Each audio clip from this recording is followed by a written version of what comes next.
Demons are closer to us than we think. What do children see in the dark?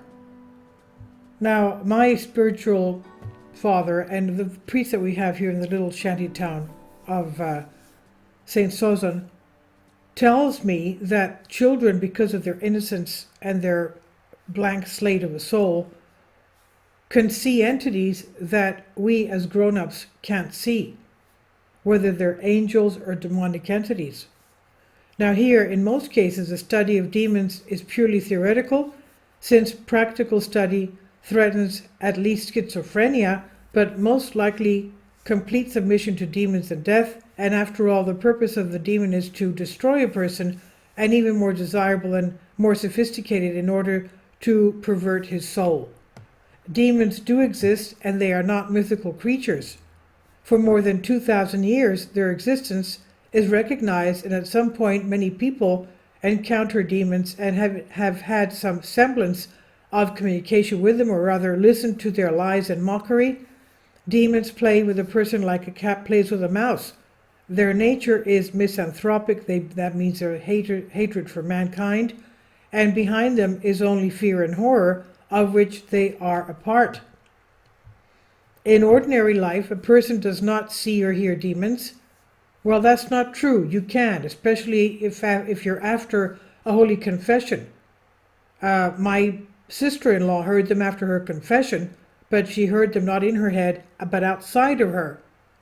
They were mocking her that she didn't say all of her sins. So then that made her go back for another confession a couple of days later. So, in ordinary life, a person does not see or hear demons. That's not true. You can see them and you can hear them. And the article says we are protected from them by the great shroud, without which we would have gone crazy from the chaos of this world long ago. In fact, the fact is that demons live here on earth side by side with us, but not in the material part, although they can manifest themselves in matter. But protection loses its power as soon as the mind loses control from passions or addictions, and then you can no longer trust the demons or even yourself. Well, you could never trust a demon. Now, when a person is addicted to something, that is enough for a demon to take up residence in him. Addiction not only, we're talking about addiction to sinning, right? You could be addicted to sinning. In other words, you do something that you shouldn't be doing, like theft or adultery or lying or whatever, slander. So it's enough for a demon to take residence in you, in a person, and the more clouding of consciousness, the more the demons are in control. They love this and therefore try to persuade a person to boost or multiply their addictions. Sometimes it's perfectly visible, even though outwardly, by the black glitter of the eyes, a person says something that he did not intend to say. Often it is something offensive. Many people notice that a calm and angry subordinates of a personality are completely different people and not sides of the same coin. But this should not be, since there is only one person.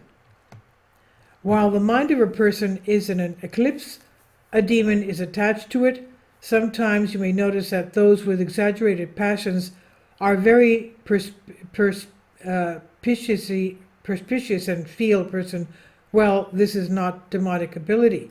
When someone is spiritually possessed, he can literally see through and almost read others' thoughts. When people are in a state of delirium tremens, hearing and vision improve, and this is a medically described fact, also part of the demonic essence.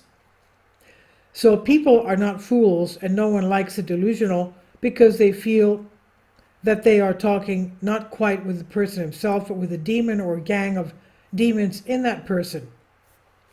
And this works with any passion. When a person is angry, in fornication or gluttony, he's always under the power of demons. When a person is calm and peaceful, he is in himself. Now, what do children see in the dark? Children and animals feel demons better. Their veil is not yet so cloudy. Children arrived not so long ago from the non-material world, and cats see in both worlds. Therefore, if something is under demonic delirium when the child actually sees a demon, therefore dogs also do not like them and they feel their demonic nature. It's the same with darkness. Children do not invent monsters in the dark. The darkness is not empty at all. If we do not see them, this does not mean that they are not there. Children feel them on an intangible level. They see their terrible contours in the gloom, not with their eyes, but with their souls. And by the way, medieval artists painted demons quite correctly. They are pervertedly ugly creatures if you clothe their souls in matter.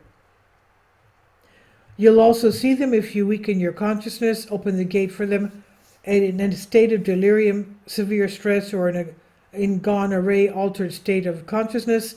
Demons appear brighter and brighter. First you hear them, then you see them, and at the end you can touch them. God forbid. Needless to say, this is a one-way road. The chance is that this end will end in chaos and even death. According to the dry medical statistics of patients with delirium is 30%. Lucifer seduces a third of the angels to his side. The demons take a third of the people who saw them. Therefore, in no case should anyone try to make contact with the demon. Chances of losing are always the same as in a casino bet. For example, if you're engaged in witchcraft or even banal visualization, constantly trying to see what is not there, to see and feel the intangible, this is a direct road to foolishness or to demons. Most of those possessed are just engaged in the evocation of various entities. The prince of this world is the devil and at the same time the father of lies. Therefore, it's quite logical that a world whose prince is an absolute liar cannot be truthful. The infosphere of this world, all information from this world, from philosophy to TV news, from the elementary school curriculum to the most complex science, from relations to the cosmos, is based on absolutely false materialistic, anti-personalistic premises of Babylonian wisdom. Science say no, but they are everywhere. Thus, science will never officially admit the existence of demonic entities. The atmosphere, seemingly transparent and pure, is teeming with creatures. It's quite possible that even now, when you're reading these lines, an invisible being looking over your shoulder reading with you. Well, we know hopefully that us Christians have of course, our guardian angels to guard us. So science does not admit that demonic entities exist. The atmosphere, seemingly transparent and pure, is teeming with creatures. It's quite possible that they're around us now. We all know the causeless longing in the soul, the feeling of hopelessness and meaninglessness, despair when the heart is heavy and nothing pleases. This condition can last for several days or weeks, up to depression and even suicide, as if someone's power is pressing on a person, paralyzing his will and mind. The evil spirit in the spirit of doubt, unbelief, passions, despair, tightness, sorrow, confusion, but the good spirit in the spirit of undoubtful faith, in the spirit of virtues, the spirit of truth of God, the spirit of freedom and breath, the spirit of peace and joy. The thoughts that come from demons are always full of embarrassment and sadness, and they follow them secretly and subtly, for enemies dress in sheep's clothes, inspire thoughts that are apparently right, but inwardly they are ravenous wolves.